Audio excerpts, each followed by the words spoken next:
Uh, there has been an article in the Hindu newspaper on 25th dated regarding the our our children being introduced to coding too early in their life. See, this is regarding the question because of many coding platforms in advertisements are emerging in nowadays. So this is a pertinent question that to be asked to the parents and this generation of the kids and also the policy makers that our children are being introduced to coding too early in their life. Only if a children are kept busy in different ways can problem solving and other skills be honed. So let us discuss. Let us also read this article and clarify the following details. This article is written by them. Pritika Mehta is a data scientist and entrepreneur who leads initiatives to teach coding to young children via interactive games, and also by Latha Madhusudhan, an educator for over 30 years, is a founder of the Prakriti, a Waldorf kindergarten, a Waldorf inspired school in Bangalore. So, the number of coding and programming bootcamps that are being offered by the educational technology companies for the children as young as 4 or 5 years has increased exponentially in the recent times. EdTech companies argue that careers in 21st century will be based on the technology for which children should get a head start. There have also been ringing endorsements from the celebrities for this trend. Should we all be concerned about this? What are the repercussions of the increasing screen time for young children? Pritika Mehta and Latha Madhusudhan discussed this issue in a conversation moderated by Mandira Moddie. With schools being shut due to the COVID-19 pandemic, there has been a spurt enrollments in the coding classes. What could be the reasons for this? I think there are three reasons. One is FOMO, fear of missing out. Somebody else's child has learned JavaScript. My child is not yet into it, so I shall get him in to do that. The second is sense of security with the jobs. I think a lot of careers in India are driven by how well paying the job is.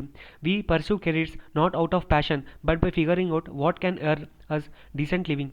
The third is that parents wanted to channelize the energy of the children during the pandemic and they found coding to be the on way of doing that. I would not recommend joining coding classes. I would not recommend joining coding classes. I would go back and ask parents that what is the child's needs at the age of 4. The child needs his security. He needs to develop the physical skills, his language and speaking skills, and his metabolic system has to be in place. All of this has to be achieved before he can get into coding and programming. Some says that since technology has crept into pretty much every aspect of our life, children should be exposed at an early age to coding, as that will help them to develop analytical thinking, logic, and problem solving skills. But why is it happening at such an early age? Education is not only about learning to code or learning mathematics or learning just one subject, it is the overall development of child's brain. My niece and nephews are very attached My niece and nephews are very attracted to technology, to mobile phones. They know how to open websites and they do know many things on the phone. So if a child enjoys technology, how about you expose him to certain coding courses online which are free instead of letting your child play games on the mobile phone or 2 hours? Why don't you let him spend an hour learning coding which can help him channelize his energy, and maybe 1 hour he can have the time to play games. I don't think coding is for everybody, but it's like maths. If you know maths, your life becomes easier. And it's not that everybody goes on to pursue a career in maths. If you know coding, it will be help to you become a part of this technical revolution that is being happening around the world. But I would not recommend that every parent push their child aged 4 or 5 into coding. I would just say expose it to them. If they like it, good. If they don't, then you have a lot of years to learn it. uh, there have been numerous studies on how early exposure of technology can harm the child's development. That technology comes at the cost of developing cognitive skills. The children are built through personal connections and interactions and free play. Could you elaborate this? In my school, we do not encourage technology in any form. I advise parents that screen time is not at all what children should have right now. We need to understand what the child needs at this age. Until the age of 12, the brain is not wired to master anything outside of oneself. The brain is wired to connect. It is wired to learn from experiences and stimulation.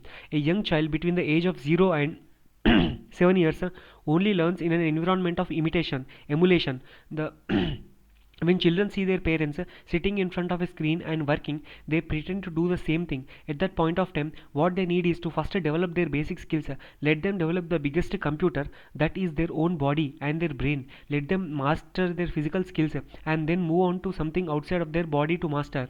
Then it happens very easily. It's not like I'm against the technology, but only at the age of 12, the brain is not wired to better receive the technology. I disagree a little that at the age of 12 everybody has developed a same pace. A parent should judge his or her child's ability to learn, whether the child is ready or not. Expose the child to technology. If he doesn't like it, don't go ahead with it. And if he does like it, then why not? Just like you send your children for swimming classes, maths classes, and dance classes. Why not send them or just expose them to coding classes online? Yes, children are very individualistic. Each one has his own talent. But what does literature, pedagogy, and human development or child development say? Universally, if you see, by the age of 24 months, every child is walking. By 18 months, the child speaks. So, when there are developments, milestones to be reached, the individualism comes within the span of development. When children are exposed too early to technology, to screen time, too much media, what happens to the physical development of the eye, to sensory integration, and to the social interactions? There are developmental lacunae. There are developmental milestones which every child should meet at the appropriate age. When you put children in front of the screen or introduce them into coding and develop one kind of skills, what happens to their physical skills? The human eye does not develop completely until the age of 7. Any medical persons will tell you that it takes much time for the heartbeat to settle. Since children's heart rates are faster. When all these things are happening inside of their bodies, we need to wait them and give a time to them. There is enough time to do all these things.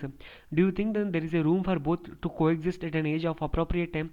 That at right time, ideas are free play, are structured programs that can help them develop their cognitive skills can be combined. Yes, there is a scope, but the bone of the contention here is what is the right age. We always talk about the age appropriate activities, even in education. As an educator, I am very clear. Play experiences bring everything into picture, whether it is logical thinking, cognition, critical thinking, and problem solving skills. You let the child be a child, not a small adult. If you leave him at that level and allow play to take over, he will work, interact with the outer environment, then these things will automatically happen.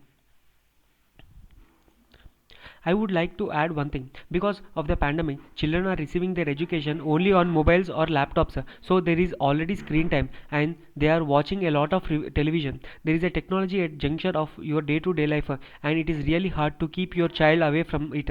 I see no harm in this. I started coding when I was very young and I used it to go outside and play. So I think both can coexist together.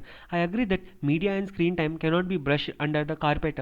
They here to stay. But that is my worry. The early years are single most important period of the human lifespan. The time is the time for the creation of healthy, happy, sustainable societies. This is not happening. There is a lack of touch. There is a lack of sensory integration. There is too much of exposure to the media, and the children have forgotten how to write properly, how to pick up book and read. They need to stay connected to another human being. They have relationship problems. Their growth hormones and genes are changing. Minarch has come down from 12 years to 8 years and now 5 years. Where is the society headed? Some affluent children have access to sport activities and these parents might have find the balance. But what happens to the middle class children or lower middle class children? They are addicted to their mobiles. It is very harmful. Excess of anything is harmful, but if it is done in the moderation, I see no harm. And when it comes to writing or reading, honestly, there are days these days I am also not reading any book because I find reading blogs more interesting, and library write and hardly write anything. I type. I use Google Docs to make my documents, notes. Technology has made our life easier, and if we are using technology in our day-to-day life, maybe we are evolving in a different manner. There is an argument that technology is developing at such a fast pace that programming languages that are being used today will become redundant, and instead, with the developments in artificial intelligence, humans will no longer be needed to code. So is there a possibility that these skills are being taught can be redundant? No, coding will not become redundant. Today I know more than the 7 to 8 programming languages, but initially I just learned one. For all the other languages, only the syntax changes, the semantics remain the same. If you know the basics of coding, you can pick up any language at any time. And when it comes to the premise that humans are no longer be needed, I would say it is not that we will be replaced, but that we are going to work with by better technology. When computers came, people said, oh, we are going to be replaced. Oh, but just look at the time we are in. During the pandemic, almost all companies were able to operate because they had technology by their side. We had Zoom meetings, people could work from their homes because of the technology. If we are replaced at one job, we might just need to learn another skill. I think technology has improved our life rather than ruining it. Excess of anything is bad. We just need to find the right balance. National Education Policy 2020 recommends that coding be introduced in schools only from class 6 onwards. With the private players coming into this field, do you think there is a need for some sort of regulation in this area? I don't see the need to regulating anything. Companies pressing parents to enroll their child in coding classes or boot camps, that's marketing problem and not really the problem relating to coding. More than the regulation, what is needed is statutory warning. Parents should be educated on what is the need for the child at that age. School education in India is broken. You might have seen a lot of discussions on why there is such a huge gap between the skills required by corporates versus the skills acquired by the children in schools or colleges. We can fill this gap when we help children become creators of the future. This century is driven by the technology. We have to adapt it.